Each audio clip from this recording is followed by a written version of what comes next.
Assalamualaikum warahmatullahi wabarakatuh. Alhamdulillah wassalatu wassalamu ala Rasulillah. Segala puji dan puja kehadirat Allah Subhanahu wa taala, juga salawat dan taslim kepada Nabi besar Muhammad sallallahu alaihi wa ala alihi wa sahbihi wasallam. Saudaraku seiman, pada hari Kamis seperti biasa kita akan melanjutkan bedah buku kita 40 hadis pilihan pembentuk karakter muslimah. Walaupun ini terkhususkan sebenarnya bahasan kepada para muslimah atau wanita, tetapi semua kaum laki-laki pun perlu mengetahuinya.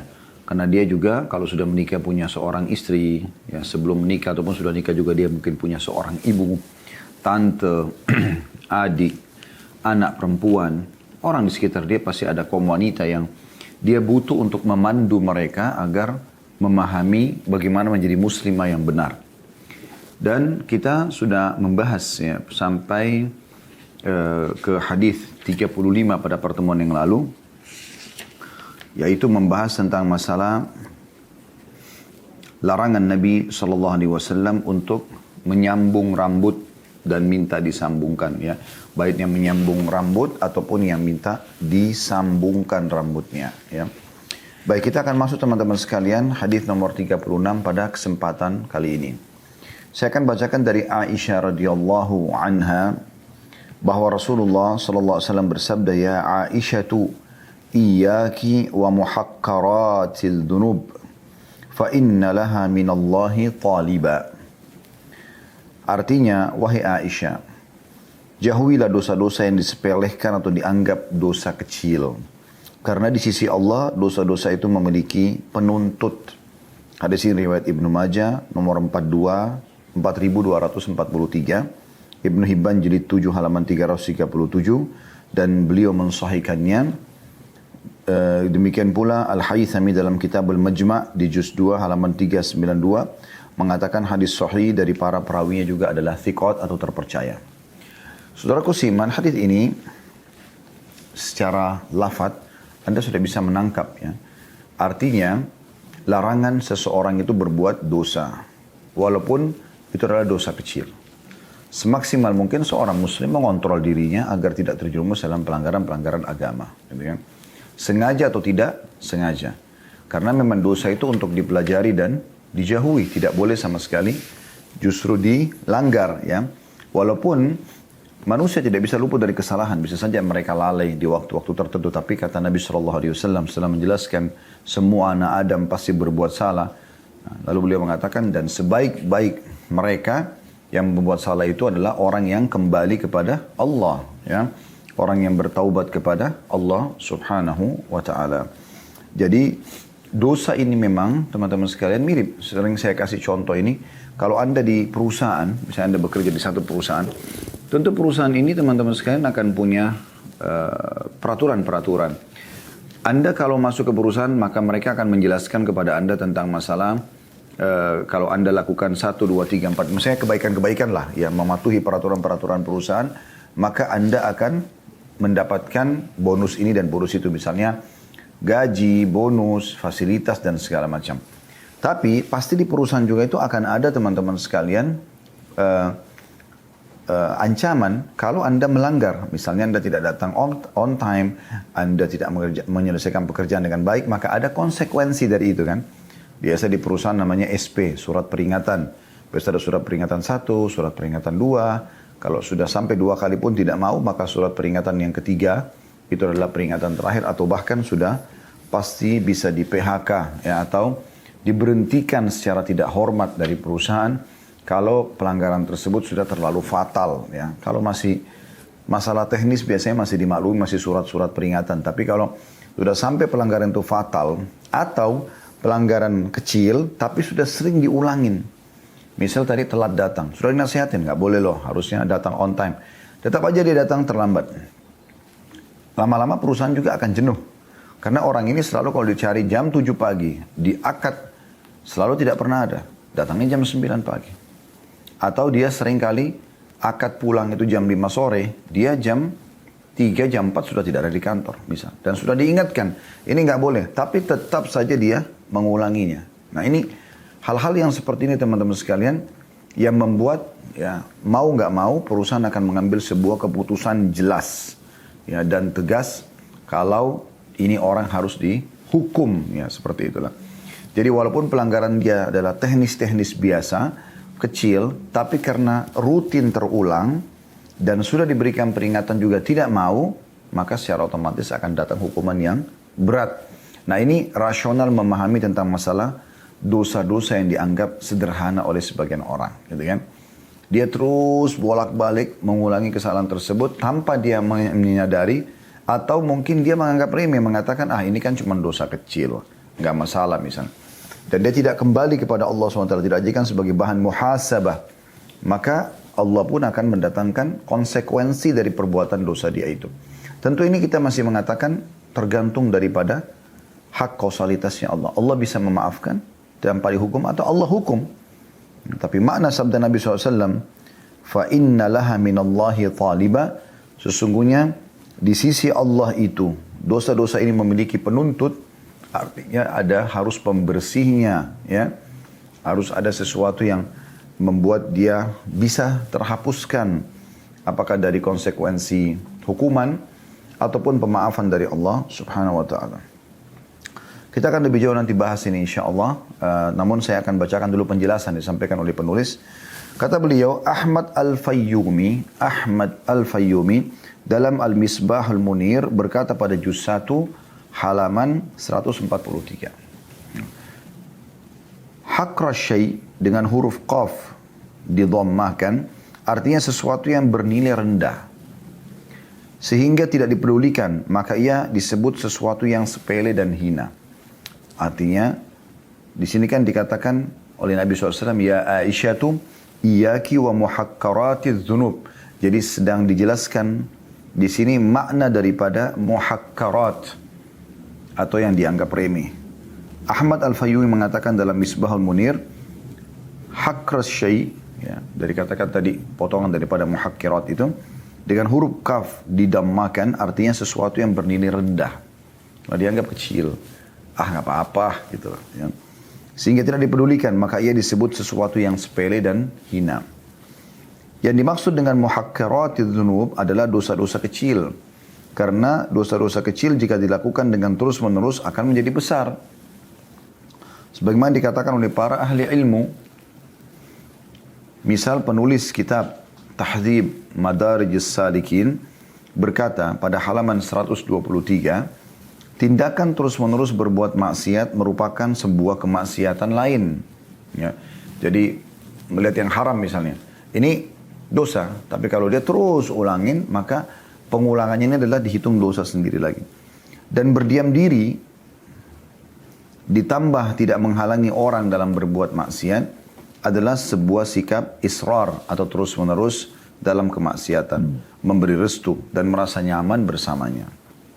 Mayoritas para ulama memandang bahwa meremehkan kemaksiatan adalah jika seseorang sering terkalahkan oleh kemaksiatan. Dikatakan mayoritas para ulama memandang bahwa meremehkan kemaksiatan adalah jika seseorang sering terkalahkan oleh kemaksiatan. Maka yang dijadikan pedoman adalah seringnya mengalami kekalahan dalam kurung oleh kemaksiatan tersebut. Dalam riwayat lain dikatakan bahwa makna meremehkan kemaksiatan adalah terus-menerus berbuat dosa kecil, baik dari satu jenis maupun bermacam-macam jenis dosa yang lainnya. Ini kurang lebih penjelasan yang ditulis oleh penulis tentang masalah makna daripada hadis ini. Dan kita insya Allah akan lebih dalam sekarang masuk kepada penjelasan daripada apa yang dimaksud ya dari hadis ini. Baik saudaraku seiman, kita akan coba bacakan beberapa dalil yang dibutuhkan untuk menjelaskan masalah ini. Yang pertama teman-teman sekalian, kita harus memahami bagaimana para sahabat Nabi Ridwanullahi alaihim, mereka terus berusaha meninggalkan dosa-dosa kecil ini. Dan nanti dosa-dosa kecil yang ditinggalkan ini akan membawa orang meninggalkan dosa besar. Itu secara otomatis gitu, ya. Tapi kalau seseorang terus melakukan dosa kecil itu akan membuat dia membuka pintu dosa besar ya. Seperti itu kurang lebih alurnya ya. Sehingga kita lihat orang yang terus menjaga agar dirinya jangan sampai terjerumus dalam dosa kecil walaupun satu. Itu sudah cukup membuat teman-teman sekalian, dia jauh sekali dari dosa besar. Mirip dengan kalau ibadah. Kalau Anda sibuk dengan ibadah-ibadah sunnah, dalam arti kata, Anda selalu sholat duha, sholat malam, Anda jaga sholat qabliyah, sholat ba'diyah, otomatis ini akan membuat sholat wajibnya terjaga. Karena Anda sudah tidak mungkin menjaga semua itu kecuali memang Anda menjaga yang sunnahnya. Ya, seperti itu. Kita dengarkan hadis ya dalam Sahih Bukhari dijelaskan bahwasanya Anas bin Malik radhiyallahu anhu berkata, "Qala innakum lata'lamuna a'malan hiya adaqqu fi a'yunikum minasy-sya'ri. In kunna na'udduha ala ahdi an-nabiy sallallahu alaihi wasallam min al-mubiqat." Artinya, Anas bin Malik menasihati beberapa orang dari tabi'in dan berkata, dan ini sampai juga nasihatnya kepada kita pada siang ini, sesungguhnya kalian melakukan satu amalan dan menyangka bahwa itu lebih tipis daripada rambut. Artinya masalah kecil, nggak masalah. Namun kami menganggapnya di masa Nabi SAW sebagai sesuatu yang membinasakan. Hadisnya riwayat Bukhari nomor 6490. Makna hadis ini adalah kami di zaman Nabi SAW tidak mau menganggap remeh dosa. Sekecil apapun kami berusaha untuk menjauhinya. Ya. Karena bisa saja dia akan membawa kepada perbuatan dosa besar. Atau ada yang kalian anggap ini adalah kecil. Ya, seperti ada orang sibuk terus mendengarkan musik setiap hari. Ya. Sibuk terus melakukan yang dia anggap kecil. Padahal sebenarnya dosa besar seperti gosipin orang, fitnah, ya, riba dan seterusnya. Ini kan semua ini konsekuensinya berat sebenarnya. Gitu. Tapi karena dia menganggap remeh, ya sudah, jadi kecil bagi dia. Ibnu Battal memberikan sebuah statement, Al-muhakkiratu idha kathurat sarat kibaran ma'al israr. Sesuatu dosa yang dianggap remeh bisa menjadi dosa besar. Ditambah lagi jika terus-menerus melakukan dosa itu. Jadi ada orang begini, dia buat dosa nih misalnya. Antara dia sama Tuhannya, dia tutupi. Ini masih jauh lebih ringan tentunya. Artinya, dia sama Tuhannya, dia berusaha untuk mohon kepada Allah agar dilindungi, mohon kepada Allah agar dimudahkan meninggalkan, dia beristighfar kepada Allah. Ini sudah menuju kepada jalur yang benar. Tapi ada orang tidak, dia berbuat dosa nih, dianggap remeh, diajak orang lain teman-temannya berbuat dosa yang sama, gitu kan? Berbuat dosa yang sama, terus saja dia mengajak mereka, mengiklankan di medsosnya, terus mengajak orang, makin banyak orang untuk melakukan dosa-dosa tersebut. Bahkan dia bangga dengan perbuatan tersebut. Bahkan menganggap remeh. Masalah neraka nggak masalah. Masalah siksa kubur nggak masalah. Dia terang-terangan. Nah, dosa-dosa kecil yang tadinya hanya kecil bisa jadi besar karena tadi isrornya. Artinya dia justru terang-terangan, justru pamer. Ya, justru pamer. Ada sebagian orang buat dosa begini. Misal dia belum pakai hijab seorang wanita. Sebenarnya meninggalkan jilbab itu kan dosa besar. Tetapi kan ada orang mungkin pada saat dia lakukan dosa itu, saya tanya, "Ukhti, kenapa belum tutup aurat?" "Iya nih, saya berharap, saya pengen sekali tutup aurat. Doakan saya ya." Dia tahu dirinya sedang melakukan pelanggaran. Dan dia, orang ini menuju ke jalan yang baik. Ini masih terbuka pintu yang Allah menilai ya niat baik dia itu. Insya Allah Allah akan berikan hidayah satu waktu. Beda sekali dengan orang, "Ukhti, kenapa nggak tutup aurat? Anda kan muslimah." "Ah, nggak usah urus saya." Ini masuk dalam israr, artinya dia justru berbangga, dia justru memamerkan kesalahan dia itu. Dan bukan mustahil, mungkin karena penampilan dia yang bagus, membuat apa? Membuat akhirnya orang-orang mencontohinya, gitu kan? Orang jadi ikutin cara dia berpakaian misalnya. Ini contoh. Atau mungkin dia punya retorika dalam bercerita sehingga membuat dia bisa hebat mengemas sebuah gosip. Dan akhirnya orang tertarik, orang jadi menyebarluaskan juga. Nah, ini semua adalah hal-hal yang masuk dalam makna statement ini. Abu Ayyub al-Ansari radhiyallahu anhu mengatakan, Inna rajula la ya'malul hasanata fayathiku biha wa yansal muhakkirati fayalqallahu wa qad ahatat bihi. Wa inna rajula la ya'malus sayyi'ata fala yazalu minha mushfiqan hatta yalqallaha amina. Artinya, sesungguhnya seseorang melakukan kebaikan dan terlalu percaya diri dengannya, serta meremehkan dosa-dosa. Okay? Dia sholat, dia segala macam, tapi dia menganggap remeh dosa. Maka ia akan bertemu dengan Allah dalam keadaan ia penuh dengan dosa. Karena kan terus diulangin, dianggap remeh gitu kan. Sesungguhnya seseorang sebaliknya melakukan kejelekan dalam keadaan terus-menerus merasa bersalah. Sampai akhirnya dia bertemu dengan Allah dalam kondisi dia aman. Ya. Dalam kondisi dia aman gitu kan. Jadi dibedakan sekali antara orang yang melakukan dosa itu karena dia tidak tahu itu dosa, ya. Ini kalau kita bagi beberapa jenis orang ya. Kemudian dia lakukan, maka ini insya Allah lebih jauh daripada hukuman Allah SWT karena dia belum tahu. Ya. Kemudian ada juga orang melakukan dosa, dia tahu. Tapi dia ketakutan, dia takut dihukum sama Allah. Kemudian dia kembali kepada Allah. Ini menuju ke jalan yang baik. Ya. Ada orang, dia tahu itu dosa, dia lakukan. Tapi dia tidak mau dinasihatin, tidak mau diluruskan. Bahkan dia mengiklankan perbuatan dosa itu. Ini orang yang buruk. Ada orang yang lebih buruk lagi, mirip dengan kelompok ketiga tadi, tapi ditambah lagi dia menyiapkan fasilitasnya. Ya, misalnya dia minum khamr. Dia tidak minum, dia tidak bukan cuma sekedar ngajak temannya, sahabat-sahabatnya untuk minum khamr sama dia. Tidak sampai di situ. Dia juga ikut menyiapkan diskotiknya, barnya, segala macam. Tempat-tempat supaya orang makin ramai menikmati dosa itu. Nah ini orang yang paling buruk di sisi Allah subhanahu wa ta'ala. Ya. Dosa ini, ya ibaratnya kalau orang melakukan perbuatan dosa itu, saya sering menggambarkan seperti Anda sedang berada di tepi jurang. Depan mata Anda ini jurang. Pasti, ya. Anda bisa terjerumus, bisa hancur di sana. Sebenarnya kalau Anda jatuh, tergelunding, bisa hidup, bisa mati. Tapi mati lebih jelas gitu. Terbinasakan. Kalaupun Anda tidak mati, Anda jatuh ke bawah, konsekuensinya kalau Anda mau supaya bisa kembali lagi ke atas, bisa. Tapi dengan cara seperti apa? Anda harus bisa naik, mendaki, supaya Anda bisa kembali ke atas tadi, ya, atau di atas bukit. Seperti itu gambarannya. Nah, sekarang caranya gimana? Pada saat memang kemaksiatan depan mata. Supaya kita tidak jatuh. Tidak perlu Anda letakkan kaki Anda mengatakan, coba jatuh nggak sih? Ya. Nggak perlu seperti itu. Ya, kita nggak perlu seperti itu. Kenapa? Karena memang kita bisa jatuh. Nggak usah kita coba-coba. Ugal-ugalan pakai motor. Udah tahu kalau jatuh bisa luka. Nggak usah dicoba. Gitu kan? Atau mengganggu orang. Membesarkan knalpot ribut sampai telinga orang kesakitan. Dijadikan sebagai sebuah kebanggaan. Apa yang mau dibanggakan gitu? Mengganggu orang lain. Jadi caranya sebelum terjerumus Anda berhenti. Cara yang paling aman itu. Pada saat ada godaan datang, Anda berhenti. Karena kalau tidak, konsekuensinya akan jatuh tadi. Dan kalau Anda jatuh, untuk kembali kepada level keimanan yang awal, itu butuh satu upaya yang besar. Anda harus mendaki, supaya Anda bisa kembali kepada level yang pertama.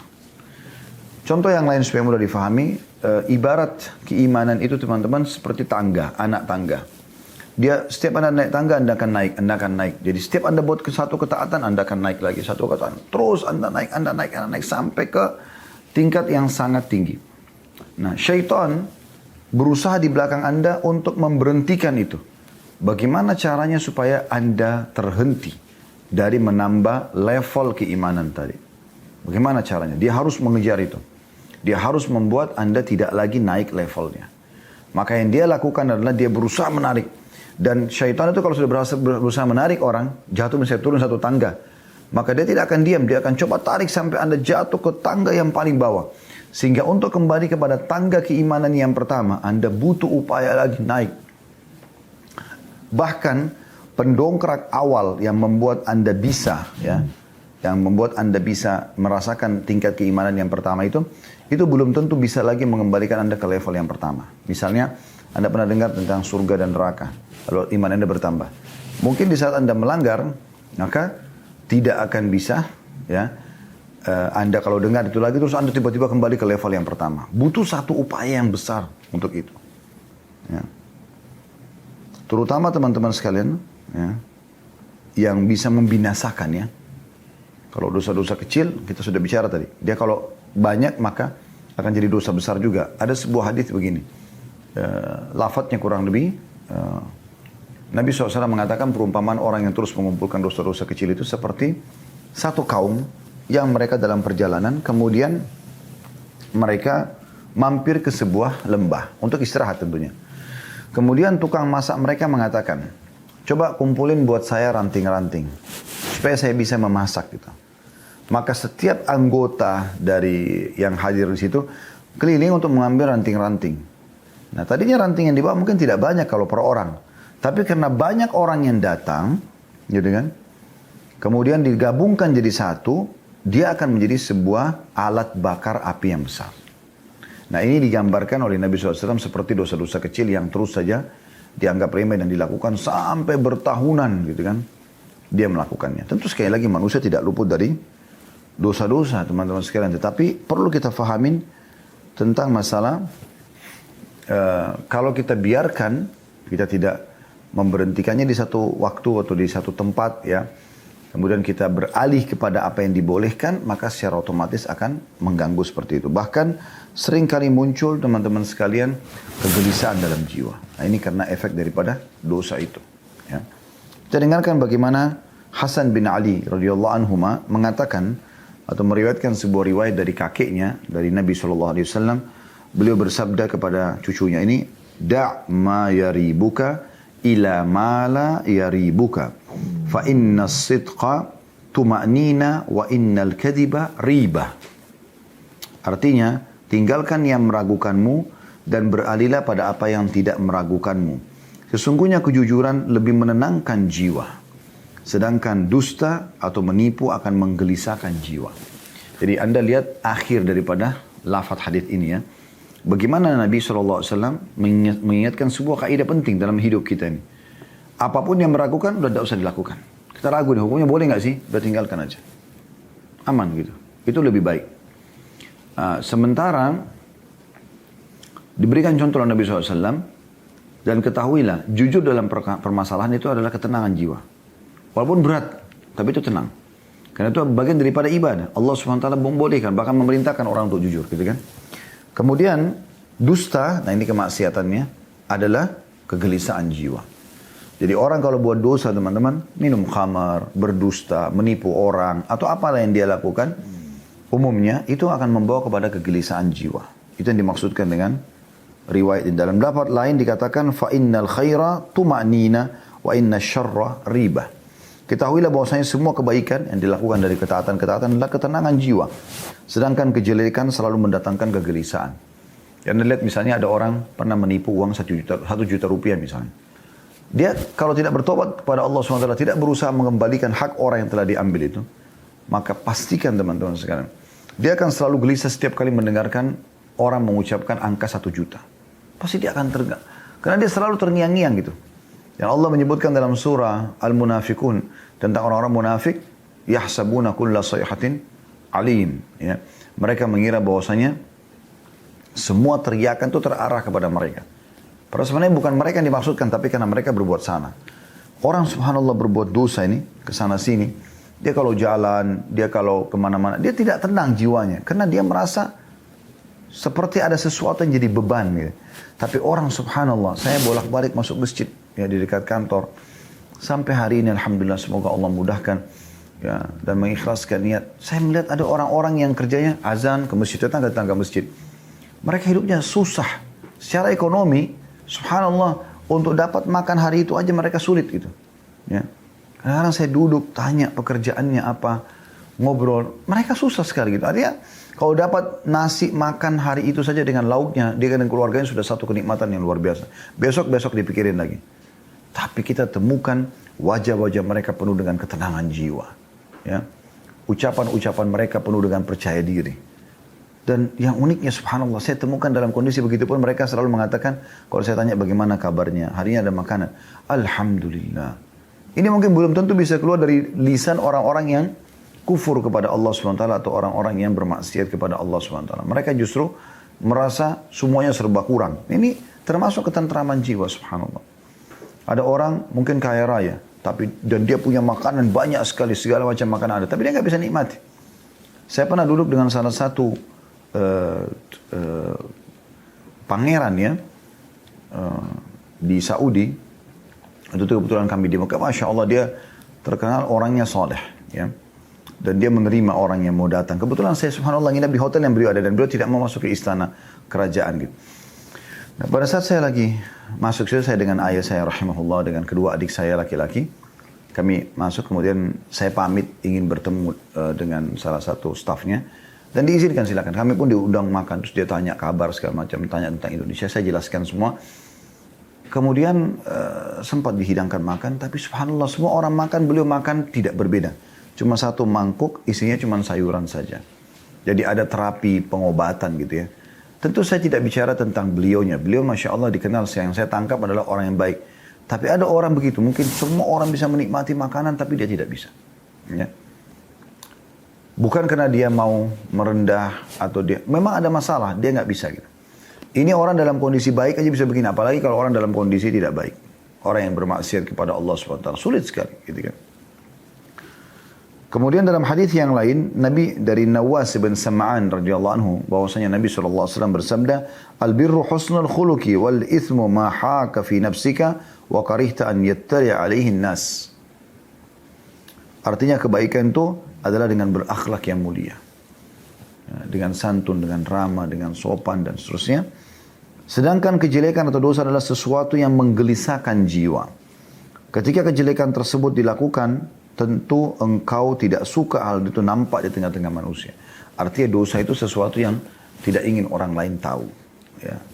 Walaupun kita melakukannya ya, dalam kondisi kita sembunyikan, tapi juga sama orang, kita tidak ingin orang lain mengetahuinya. Maka ini adalah konsekuensi penjelasan masalah dosa. An-Nawawi rahimahullah mengatakan, dosa selalu menggelisahkan dan tidak menenangkan bagi jiwa. Di hati pun akan tampak tidak tenang dan selalu khawatir akan dosa.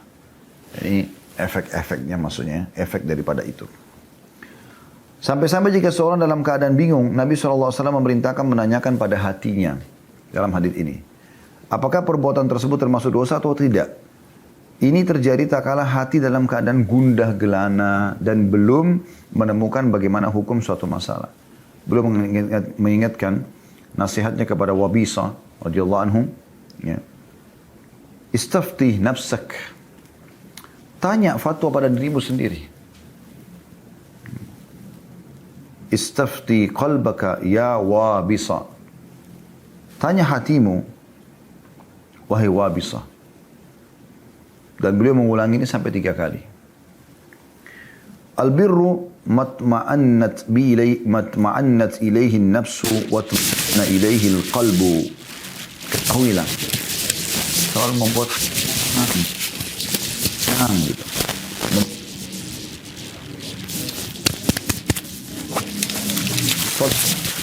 Aftaka nasu wa aftauka. Dan ketahuilah, dosa itu dan kejelekan adalah selalu menggelisahkan dan mengencangkan. Ya, selalu menggelisahkan jiwa dan membuat keraguan dalam dada. Walaupun engkau telah orang-orang dan mereka telah memberikan fatwa. Nah, ini seperti contoh banyak orang subhanallah kadang-kadang dia karena mau satu perbuatan yang dilakukan itu jadi halal, artinya dilarang. Maka mereka sengaja menanyakan kepada seseorang, syekh, kiai, ustadz, gitu kan. Dia mengemas sebaik mungkin pertanyaan tersebut supaya jawabannya terarah kepada membolehkan dia gitu. Ya. Ini sering terjadi gitu.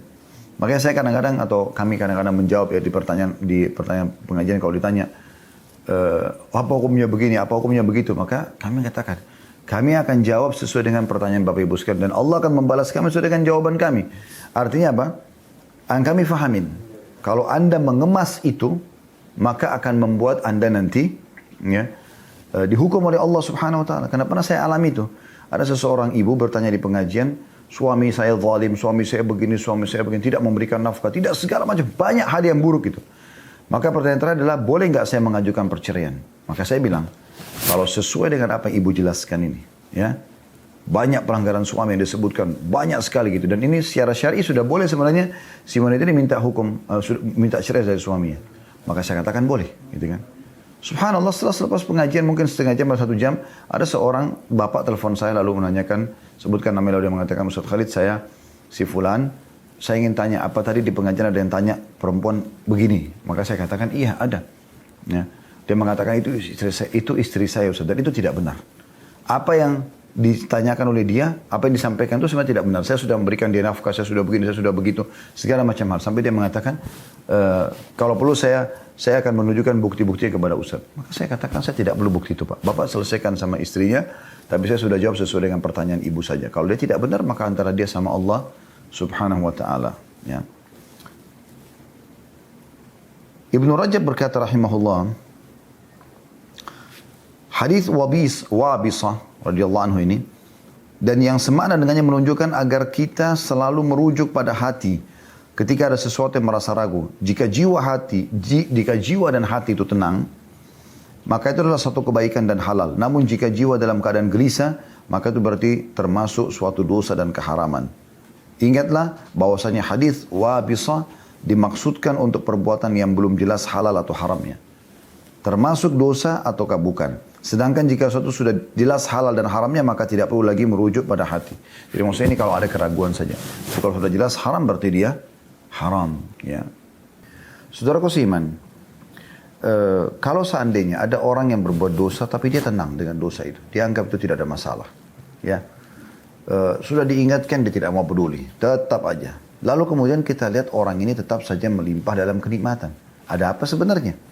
Kok bisa gitu? Maka ini cukup banyak jawabannya. Di antaranya teman-teman sekalian adalah makna tafsir surah Al-Mutaffifin ayat 14. Yang bunyinya a'udzubillahi minasyaitonirrajim, kalla barrana ala qulubihim ma kanu yaksibun. Sekali-kali tidak demikian. Sebenarnya apa yang selalu mereka usahakan itu menutupi hati mereka. Makna menutupi hati mereka di sini adalah yang dimaksud kata Ibnu Qayyim rahimahullah, jika hati sudah semakin gelap, maka sulit untuk mengenal petunjuk kebenaran. Jadi nggak lagi tersentuh untuk bisa mengingat akhirat, untuk beribadah, ya, untuk melakukan kebaikan-kebaikan. Jadi sudah tidak lagi kesentuh ke situ, ya. Jadi menutupinya. Dan juga dalam sebuah hadis kata Nabi SAW, kalau engkau melihat sebuah nikmat melimpah pada orang yang melakukan kemaksiatan, apalagi dosa besar, ya, maka ketahuilah itu adalah tadarruj atau tahapan siksaan dari Allah subhanahu wa ta'ala, ya. Jadi seperti kasus banyak kaum-kaum sebelum kita, kaum Ma'ad, kaumnya Nabi Hud, kaum Thamud, kaumnya Nabi Saleh, kaumnya Nabi Shu'aib, kaumnya Nabi Nuh, ya, kaum-kaum Nabi-Nabi semuanya. Itu umumnya mereka pada saat dekat hari-hari mereka akan disiksa, justru Allah limpahkan kenikmatan pada mereka. Badan mereka makin sehat, mereka makin gembira, tertawa-tawa, mereka panen yang bagus, ya. Gembalaan mereka makin sehat, gitu kan. Sampai mereka tuh makin lalai karena Allah memang sudah akan menghukum mereka, ya. Jadi hati-hati saja. Kalau Anda berbuat dosa tapi sementara hati Anda gelisah, hati Anda tahu ini adalah kesalahan, Anda coba kembali kepada Allah, itu adalah hal yang baik. Itu umum terjadi karena kita tidak mungkin lepas dari dosa, gitu kan. Tetapi kalau Anda menganggapnya adalah sesuatu yang tidak masalah, ya, bahkan menantang, tidak mungkin Allah menghukum saya, apa sih, dan seterusnya, maka ini akan mendatangkan konsekuensi dosa, ya, yang berbahaya sekali.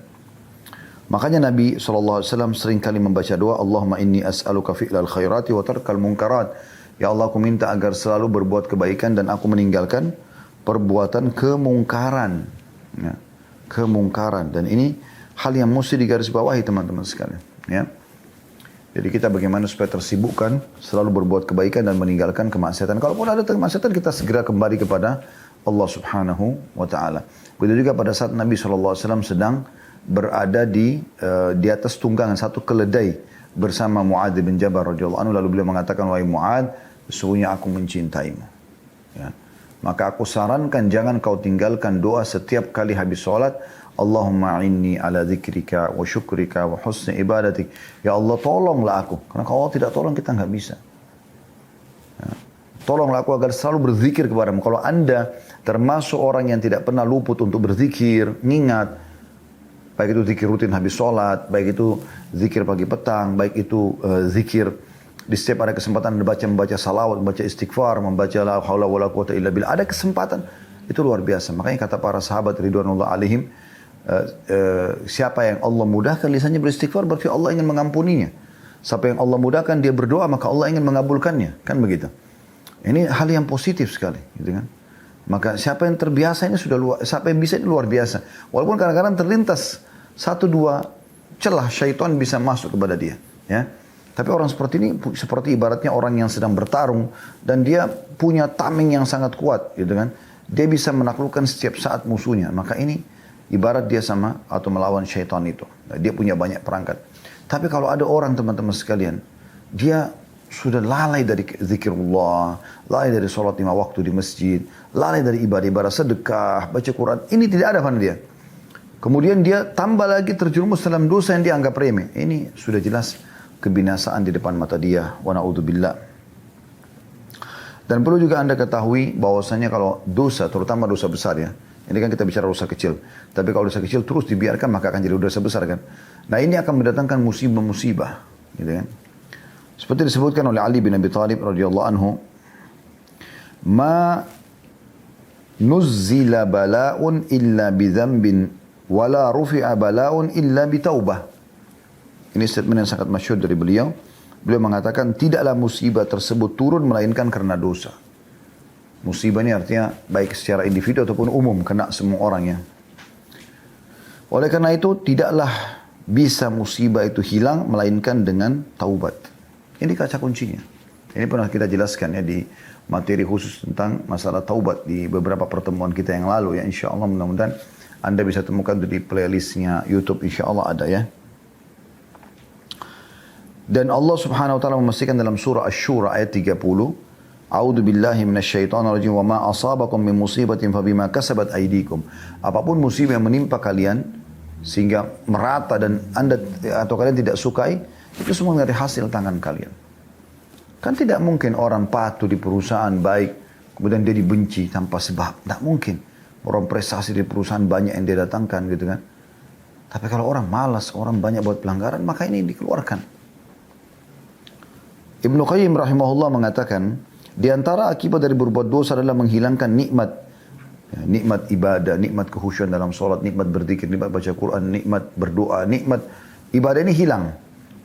Lebih jauh daripada itu, akibat dosa akan mendatangkan bencana.